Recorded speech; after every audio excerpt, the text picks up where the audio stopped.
Hello there and good morning. This is Saturday morning. It is 84 degrees out. I am sitting here sweating talking to you. It's very muggy out here.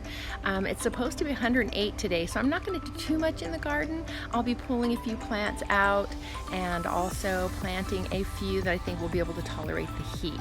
So also giving you some money-saving tips that have helped me in the long run save money and save my plants. So stay tuned. See,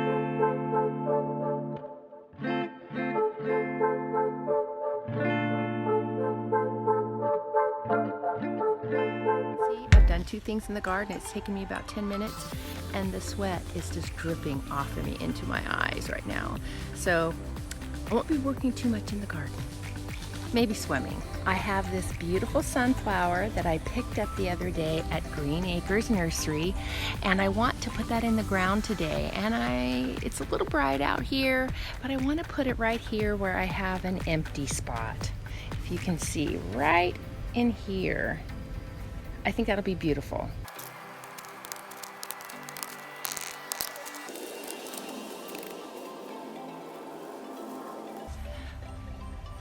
While I'm at it, I'm going to put a little bit of the fir mulch in there so that it helps condition the soil. Just because, you know, I have clay soil. Now I'm going to tackle this zucchini plant. It's coming out.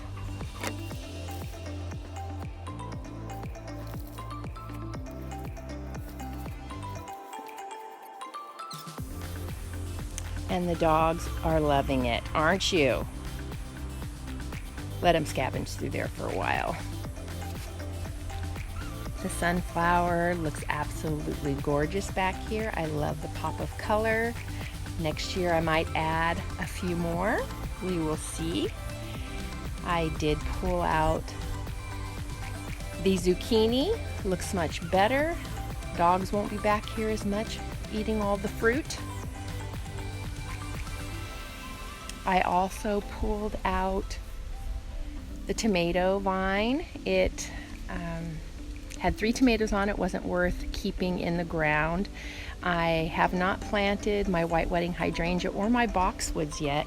I am waiting for it to get a little bit cooler outside because, you know, we've had 108 degree temperatures lately. Plus, I have to see if this white wedding hydrangea will tolerate the heat right here. I did have to water it twice yesterday, but that may be because it was not in the ground. I'm supposed to be planting this philodendron where the zucchini was, but I kind of trialed it over in that area as of yesterday, and look what happened. The leaves burned. So it may be too hot for that area, or I just may need to try it at a different time when it's cooler. I have a few garden tips for you today that will help you save money and keep your plants from dying. Buy books, plenty of gardening books. This one is a lifesaver for me. It's the Western Garden book. It has my zone in here. I'm able to research plants, the sun requirements, and it has just really helped me keep my plants alive. Also, I have this Better Homes and Garden landscaping book, and I bought this several years ago. I don't even know if it's still on the market, but anyway, I have a quote in here I'd like to read to you because I really liked it. Careful landscaping lets you plan and plant a private world. In that private world, you decree where the sun shines and shadows fall and the breezes blow. Your world can have the openness of a park, the seclusion of a woodland, and the flavor of a foreign land. Let the front yard set the mood, offering passerby an inviting glimpse of the world beyond. Now that's how I feel when I see a beautifully landscaped home. I just can't wait to step inside. Because you know, your yard is really an extension of your home, so why not create a beautiful environment? Evaluate your garden area before you start planting your shrubs. Full sun is 6+ hours. Part sun, part shade is 3 to 6 hours of sun, and it needs a little bit of shade. There's also full shade that requires less than 3 hours of sun.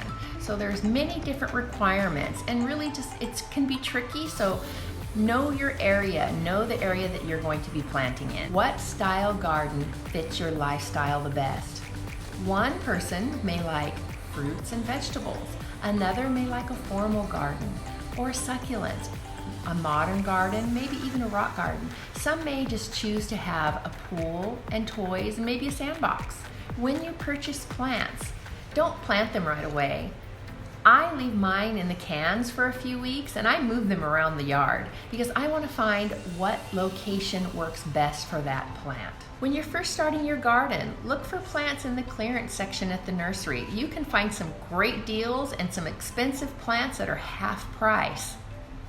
Also, when you're out and about and you see a plant that you like but it's big and it's $80, you may not want to spend that much money on it, but find a plant that is smaller. The bigger the plant, the longer the nursery has to care for that plant. So you're really just paying for the time it took for them to feed that plant. Take cuttings from family and friends. They will be happy to share with you. Start your plants from seeds. Where a 6-pack of flowers may cost you $5, maybe a seed pack of 20 may only cost you $1.50. That's a great savings. I will put some links below that will help you determine your zone and maybe your sun requirements. Maybe do a little bit of reading on plants. Thank you so much for watching, and if you have any questions at all, please feel free to contact me.